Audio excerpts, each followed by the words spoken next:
Now that we've seen the character creator and what the early game looks like as far as taking your first steps onto Arrakis in Dune Awakening, it's now time to dive into NPC bases and the PVE content that is available for combat in Dune Awakening. Don't forget there is a playlist in the description of this video if you've missed any of them in the series so that you can be fully up to date on Dune Awakening and what's to come.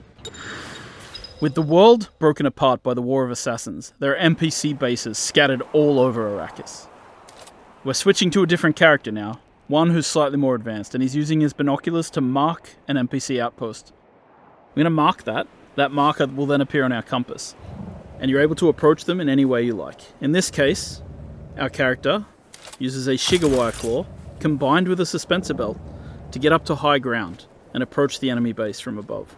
Kind of one of the interesting things about Dune Awakening is just how you can combine the different abilities. And this is how traversal really plays into the game. Like, you end up being able to attack these bases from any angle that you'd like. Now, our player is going to craft the first gun in the game, known as a Mauler pistol, which translates to, the basic kind of weapon in the game. As you may know, in Dune, bullets are not the preferred type of ammunition. Instead, it's darts, which are fired at a slower rate in order to try and attempt to pierce shields. Now, this early in the game, enemies don't really have shields, so the player is going to sneak into the base from above and use a combination of their early abilities. In this case, dropping out a grenade, then sneaking around the corner, and beginning to get into NPCs head-on. Now, troopers are the basic shock troops of the universe, and their ability trees reflect that.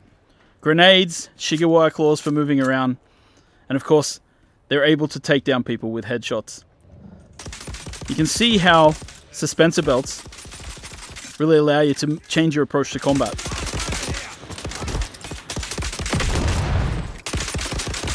Dune Awakening is at heart a third-person shooter with melee and abilities. And it's the combination of melee, abilities, and range shooting that creates what we call combined arms in the game. Now, we've taken a fair bit of damage in this battle, so we're going to stop for a second to heal ourselves up with a bandage. Bandages heal over time, so you can't just heal yourself to 100%. You have to actually get into safety, get behind cover before you start using them. Now we're going to quickly switch to a slightly different character to show off more of the melee that we have in the game, because you're about to see that when a character gets in close, it's melee time. This character has Swordmaster abilities. First of all, the knee charge, which is about getting in close to do damage in combat, and then quickly setting up to a riposte, which allows you to parry and return massive amounts of damage to your enemy. Of course, later in the game, when enemies have shields, melee is a much more emphasized style of combat. And you see that when a player is not really equipped to handle ranged characters, they have to fall back on their abilities to get in close. Now, we've switched again. Now we're going to switch to a set of Mentat abilities. One of these abilities is known as Battlefield Calculation. Using Battlefield Calculation, the Mentat is able to calculate from anybody that they see what they're carrying and what they're wearing. I don't like the sound of that. Now we've dropped out our Hunter Seeker, and we're using our Hunter Seeker ability to take down enemies in the world really quickly. You hear that? Now obviously when you're playing with a friend, you want to combine your abilities and work together. In this case, the Mentat's able to point out to their friend where people are in the world and how much ammo and stuff they have. And you'll see that when enemies go down sometimes, they go into a down but not out state. It's up to you whether you execute them or continue to fight.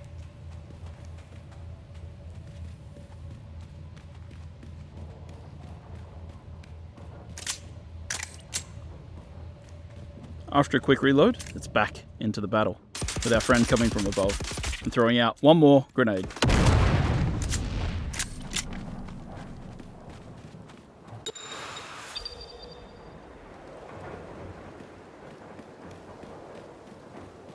And once you've defeated your enemies in battle, sometimes you just gotta take their blood. In order to get water, the player's going to have to craft themselves this blood sack and this blood extractor and use it to harvest blood from their fallen enemies. Now, In our game, it's not always a good thing to just take blood from people. It's potentially bad and can only be used for certain things. Once you've extracted the blood, you can then of course drink it. As you'll see here, the player takes a big sip from their blood bag. But when they do that, it causes a debuff because the blood is not exactly pure, and drinking blood for water is not exactly a 1-to-1 scenario. So you'll see that our health bar got shorter while our water bar went up. And so being a blood drinker is not always looked upon in the right way. Stay tuned for the next video, which is going to cover player bases and building your structures in Dune Awakening. I'd like to thank all my YouTube members for your continued support. Y'all are absolute legends. Don't forget to whack the like button if you enjoyed the video and subscribe for more content. And if you don't want to be out of whack, there's another video on the screen right now that you can click to support more of my content.